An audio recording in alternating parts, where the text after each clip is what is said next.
குன்னம் என்கிற ஊர் தமிழ் இலக்கியத்தில் மிக முக்கியமான ஒரு ஊர்.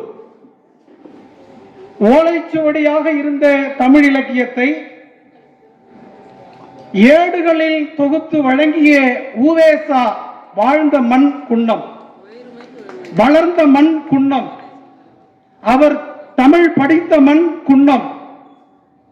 இந்த மண்ணிலே தன்னுடைய நிர்வாகத்தால், தன்னுடைய திறமையால் பெருந்தலைவர் காமராசர் விருது, பேரறிஞர் அண்ணா விருது, பேராசிரியர் அன்பழகனார் விருது பெற்று நிர்வாகம் நடத்திய பெருமை உள்ளபடியே இந்த பகுதியில், ஏன் தமிழகத்திலேயே யாரை சாரும் என்றால் பிரியா அம்மாவைத்தான் சாரும் என்று தெரிவித்துக் கொள்கிறேன். ஒருபுறம் தான் விதைத்த விதை மாணவராக, இணை இயக்குனராக, பள்ளி கல்வியினுடைய மேல்நிலை கல்வியின் இணை இயக்குனராக தன்னுடைய மாணவர், இன்னொரு புறம் தான் ஈன்ற மகள், தான் ஈன்ற மகன் பெருமிதத்தோடு ஐஆர்எஸ் என்று சொல்லக்கூடிய அளவில், மருத்துவர் என்று சொல்லக்கூடிய அளவில் ஒரு மாணவனாக இணை இயக்குனரையும், ஒரு மகனாக, மகனாக மருத்துவராகவும் ஐஆர்எஸ் ஆகவும் உருவாக்கி இருக்கிறார்கள் என்றால் சிறந்த தாய் தந்தை, முன்னுதாரணமாக தாய் தந்தையாக இருந்திருக்கிறார்கள் அண்ணன் பிரேம் அவர்களும் அம்மா பிரியா அவர்களும். வள்ளுவர் அதாவது தன்னை பேணி காத்து, குடும்பத்தை பேணி காத்து, குழந்தையை பேணி காத்து வழிநடத்தக்கூடியவர் தான் சிறந்த தலைவி என்று யார் சொல்லுகிறார் என்றால் வள்ளுவர் சொல்லுகிறார். அந்த வள்ளுவத்தை பின்பற்றி, அந்த வள்ளுவருடைய நெறியை பின்பற்றி வாழ்க்கை நடத்தக்கூடிய அம்மா நம்மளுடைய பிரியா அம்மா அவர்கள்.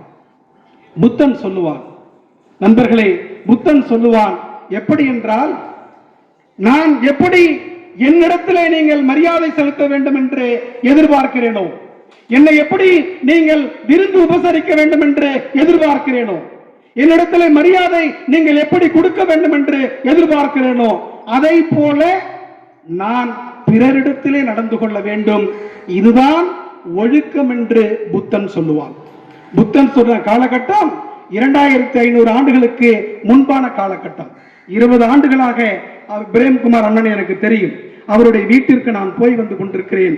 அதே போல அதே உபசரிப்போடு சில நேரங்களில் ஐயா என்றும், சில நேரங்களில் சார் என்றும், இன்று வரையில் இந்த சொல் மாறாமல் அப்படியே உபசரித்துக் கொண்டு மரியாதை செலுத்திக் கொண்டிருக்கக்கூடியவர்களாக யார் இருக்கிறார்கள் என்றால் பிரியா அம்மா இருக்கிறார்கள். தம்பி மதன் வர்மா திருமணத்தில் நான் நெறியாளுகை செய்தேன். இந்த பள்ளியை நாங்கள் முன்பு பார்த்ததற்கும் இப்பொழுது பார்ப்பதற்கும் வேறுபாடுகள் இருக்கின்றன. எனவே இந்த தருணத்தில் இந்த பள்ளியிலே தரைதளத்தில் பேவர் பிளாக் போட்டு சிறப்பாக வழிநடத்தி இந்த பள்ளியிற்கு தான் டாக்டர் ராதாகிருஷ்ணன் விருது பெற்றதோடு மட்டுமல்லாமல், தான் அன்பழகனார் விருது பெற்றதோடு மட்டுமல்லாமல், பேராசிரியர் அன்பழகனார் விருது பெற்றதோடு மட்டுமல்லாமல், பேரறிஞர் அண்ணா விருது பெற்றதோடு மட்டுமல்லாமல், தான் நிர்வகிக்கக்கூடிய பள்ளியே சிறந்த பள்ளி என்கிற ஒரு சிறப்பினை, விருதினை பெற்றுக் கொடுத்த தலைமை ஆசிரியராக நம்முடைய தலைமை ஆசிரியர் அம்மா பிரியா அவர்கள் இருக்கிறார்கள். ஒரு பக்கம் டாக்டர் ராதாகிருஷ்ணன் விருது, இன்னொன்று சொல்ல வேண்டும் என்றால் மிக குறிப்பாக பெண்கள் தெரிந்து கொள்ள வேண்டும். சாவித்திரி பாய் என்கிற ஒரு பெண்ணை தெரிந்து கொள்ள வேண்டும். ஒரு ஏழை மக்களுக்காக, விளிம்பு நிலை மக்களுக்காக, ஒடுக்கப்பட்ட மக்களுக்காக, பெண்கள் படிப்பதற்காக இந்தியாவில் முதலாக தன் வீட்டிலே பள்ளிக்கூடத்தை தொடங்கி பெண் குழந்தைகளுக்கு பாடம் சொல்லிக் கொடுத்தவர், படிப்பு சொல்லிக் கொடுத்தவர் தான் சாவித்திரி பாய் பூலே. ஆனால் இங்கே பிரியா அம்மா அவர்கள் ராதாகிருஷ்ணன் என்கிற ஆண் விருதை பெற்று சாவித்திரி பாய் பூலேவாக திகழ்ந்து கொண்டிருக்கிறார். ஒட்டுமொத்த பள்ளி கல்வித்துறையும் கூடியிருக்கிறது என்றால் உள்ளபடியே பிரியா அம்மா, பிரேம்குமார் அண்ணனுடைய அன்பு, அவர்களுடைய நிர்வாகத்திறன், அவர்களுடைய அறிவு, அரவணைக்கக்கூடிய பண்பு, இதற்காகத்தான் மொத்த பள்ளி கல்வித்துறையையும் இங்கே மாவட்ட கல்வித்துறை மட்டுமல்லாமல் இணை இயக்குனர் அலுவலகத்திலிருந்தே ஒன்று கூடி குடும்பத்தோடு ஒன்று கூடியிருக்கிறோம் என்றால் இதுதான் அவர்களுக்கு கிடைத்த மிகப்பெரிய பரிசு, மிகப்பெரிய விருது. உள்ளபடியே ஒரு ஆசிரியருக்கு சிறந்த விருது எதுவென்றால் டாக்டர் ராதாகிருஷ்ணன் விருதை விட, மத்திய அரசாங்கம் தரக்கூடிய விருதை விட ஆக சிறந்த விருது உங்களிடத்தில் நான் படித்தேன், இன்னைக்கு இவ்வளவு பெரிய பதவியில் இருக்கிறேன் என்று சொல்வதுதான் ஆக சிறந்த நோபல் பரிசு விருது. அதை இணை இயக்குனர் மூலமாக அம்மா பெற்றிருக்கிறார் என்று இந்த தருணத்திலே நான் சொல்லிக் கொள்கிறேன். தம்பி வர்மா பேசுகின்ற, மதன் வர்மா பேசுகின்ற பொழுது அம்மா கண் கலங்கியதை பார்த்தேன்.